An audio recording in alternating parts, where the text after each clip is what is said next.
What is going on, YouTube friends and family? It's a guy with beard, guns, and gear. It's been a hot minute since I put out a video, so I've been kind of involved. Not to mention that my phone was kind of out of commission, so this is like new phone, new setup. By the time you get to see this, oh no, actually, I have a video that won't be released before this video comes out, but it is on the unboxing of a reloading kit, which you can kind of take a look and see in the background. I've wanted to get into this for a long time, and I've talked about that in the reloading video, but this is kind of an update. I've only been doing this for 2 weeks. So many things to learn. If you guys are reloaders, you know what I'm talking about. So I just wanted to give like the big kind of lessons learned. So for the past 8 years, I've been planning on reloading. And what do I mean by planning on reloading? This essentially was full of brass. About 98% of it was 5.56. So every time I went to the range, I was picking up something that I thought I was going to use.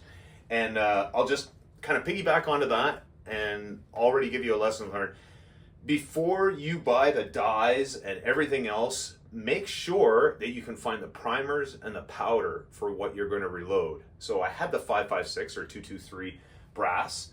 Can I get the primers? Yes, I can. So I mean, there's kind of an availability even on some of the online stores, but you know, I needed 7.5 small rifle primer. I was able to get a brick of that. So now I know that I have the primers. Can I find the powder? And you consult your book for whatever you're loading. I'm doing Hornady stuff. So anyway, for that particular cartridge, and I'm planning on reloading, I did find some powder. So buy a pound of that. And it goes a long way, especially for 223, because you don't have a lot of a heavy powder charge in each cartridge. So I had that full. I'm kind of a guy who likes to do things in stages, especially when I'm learning, because that's how I keep things, like I'm focused on the task that I'm doing right then. I'm not gonna like take a cartridge right from the bin, clean it, you know, prep it and all that, and then load it, and then put the bullet, seat the bullet, and then put it aside. Like, you can do that, but I'm not gonna do that initially because I'm just learning. So I really wanted to get focused with the one task at a time kind of thing. So I have a Frankfurt Arsenal quick and easy tumbler, and I'm not going to speak too much on that because there's a ton of videos on how to clean your brass. But I will say, find the way there, because there's so many different opinions about how to do that. Now, if you're picking up brass that looks something like this, okay, you know, dented, beat up, if that's the brass you're finding, obviously you're going to need it to sit in that tumbler for a long time, and your media is going to get beat up before that becomes a decent looking round. So if that's the stuff, this is rare for me. I mean, this was one in like, you know, 4,000. I think I have about 4,000 casings. So I just picked it out and I said, I'm not bothering with that, and threw it aside. The rest of the stuff looks good, but you're going to need to inspect that as you're going through. Make sure you don't have any cracks or anything like that. And of course, that the weird primer that's got 2-hole port. So you want to inspect and make sure that, you know, you don't damage your press, because they cost a little bit, and the dies when you're pushing out the primers. Every now and then you might run into a hiccup, and I'll talk a little bit about that because this is the things that I've learned. But you need a lot of stuff. Okay, you can get the kits, and it'll say, you know, on it, everything you need. Yes and no. I mean, if you were buying brass and not having to clean it, not having to deburr it, not having to do any of those things, then yeah, you could probably just buy the brass and put the powder in and away you go.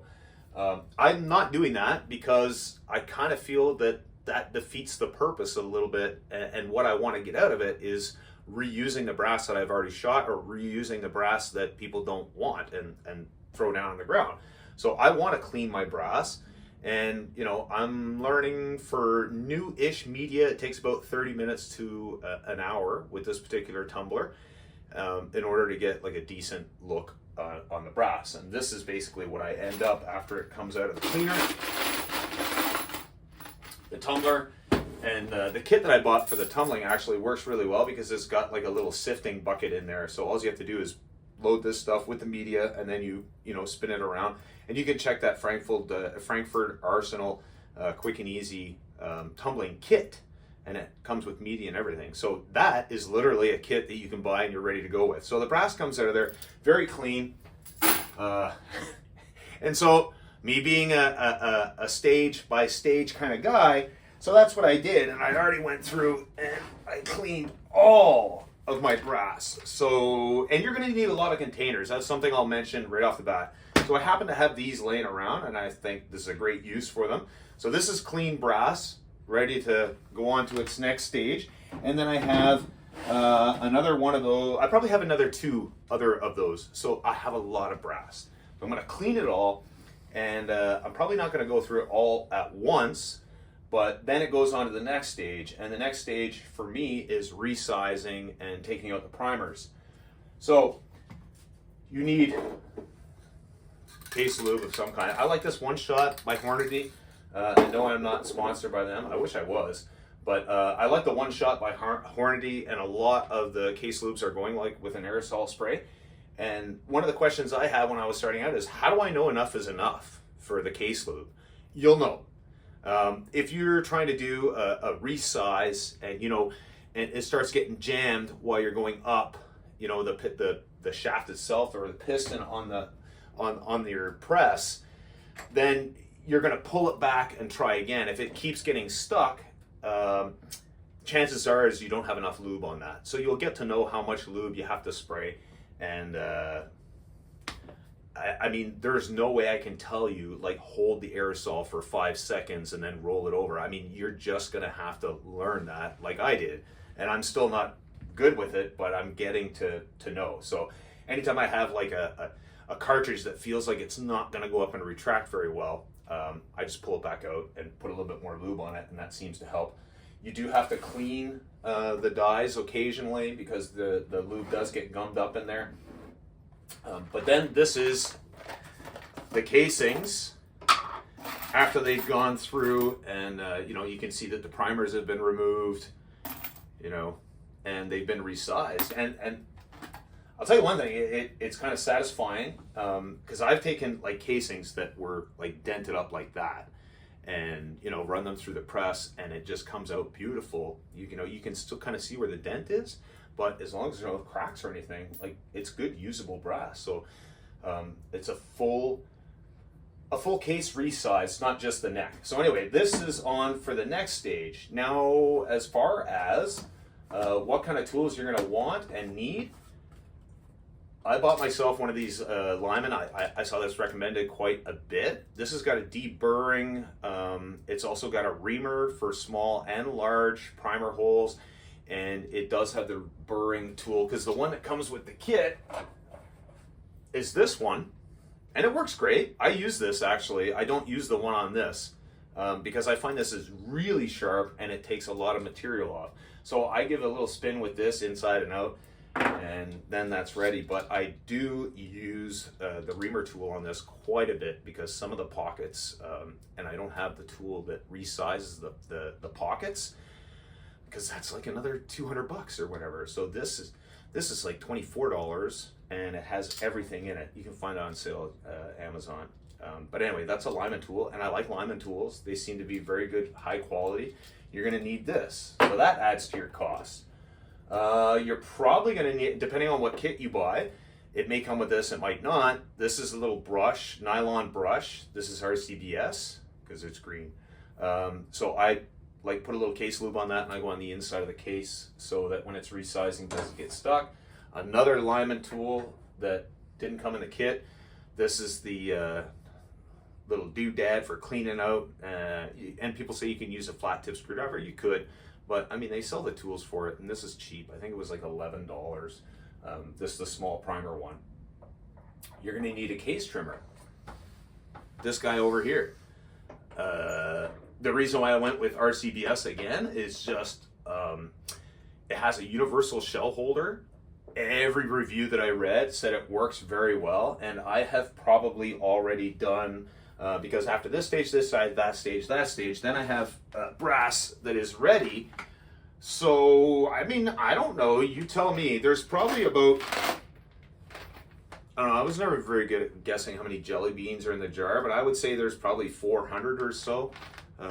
casings in there that are ready to be loaded, powder and projectile. So you're going to need a case trimmer. There's a couple other ones, but I find this RCBS one works really, really, really well. So I really like this one. Very easy to use, and again, at one of those stages that I like doing. So I like getting the brass all cleaned up, then I go over and resize it all, then it's ready. So I put it down the ready pile. Something else you're going to need is a caliper, right, that measures in thousandths of an inch. Because when you consult your book, it's going to tell you you need to, the overall case length has to be this size. So you need a very precise measuring. This one here is okay. It's not great. I may have to upgrade that at another time. You're going to need a lot of containers, like a lot of containers. So, a couple of these kind of boxes where you can put either medium or long rifle shells, after you're done loading them, because what you want to do is record like what you loaded it with. So caliber, bullet, how much powder. You're going to want something like that. Let me see, what other tools? You're going to need, and this is another Lyman one, but you're going to need something for verifying the cartridge that you're going to be eventually shooting that checks for the headspace and as well as the case size itself. So this is kind of a neat little gauge that you basically drop the cartridge in like so, and like this one hasn't been resized, so and it's all dented as well. So here, let me see if I can do one of those ones that's been resized. So yeah, see, it drops right in, and you can run your finger along. There's a groove, so the casing itself should be flush with the groove. And then, I want to have these primed up by the time I'm actually using this to check, but as well, like how that fits on the other side is part of your gauge as well. So, because that's going to tell you how that's going to fit into your chamber itself. So make sure you can find one of those for the cartridge that you're loading. But the biggest lesson learned, because I have 500 projectiles for 6.5 and 300 projectiles for 308 that I really hope to get onto for reloading, and I can't do that right now because I can't find large rifle primers. I did finally locate some RWS that's coming from like the West Coast, so I don't know when they're going to get here, but I bought what I could. The prices on those, it's gone insane. So anyway, that's more or less kind of what you need. And I saw a couple of comments about reloading because I was watching a lot of those videos, and it said like buy your primers first before you even buy a kit. If you're one of those guys that shoots exclusively a large rifle caliber and you're thinking about getting into reloading, I mean, that's a gamble because you may or may not find some primers.